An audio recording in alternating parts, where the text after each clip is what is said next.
Hi guys, Chris O'Sullivan back here again. Just a quick video on sand spikes and how I use them.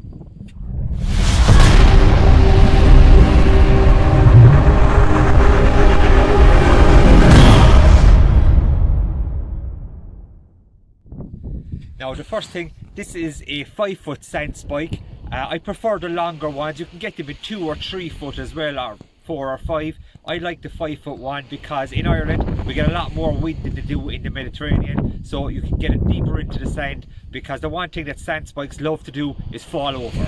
They're never going to fall over on their own, but as soon as you put a rod onto them, they absolutely love falling over. So the thing to remember is make sure you get it into the sand plenty far down, and if you kind of wiggle it, you get it to go down further. So I'm going to go into the softer sand here now out of the wind and show you exactly what I'm doing. What we do is, like I said, and don't be afraid to put your weight into this and give it a bit of a wiggle, and you get it down nice and fast. So you really want to get it about a foot into the sand. Worthless on rocks, but the sandy beaches, they are very good. So as you can see, it's nice and stable, and it never hurts to put in another little bit. So I'm going to grab the rod now, show you the rod in it. Now the sand spikes are designed for light continental rods.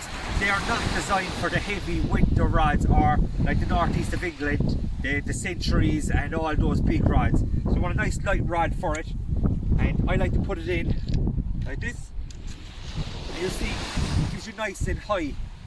Now this is like very popular with the Mediterranean, long light rigs, but the other option is, if you change your mind, you want to fish in close for the flounders, your rod nice and low down, and it'll hold it as well. So sand spikes, recap, make sure you get them into the sand. No good for rocks in areas like that because they'll just fall over, but very good for the long life, for targeting garfish, mackerel, scad, all the high water species during the summer. The sun of course just comes back out now again, but like I said, the lighter rods, I always put it in like this. You can put it in like so and click them in, but I don't like it because it damages the rod.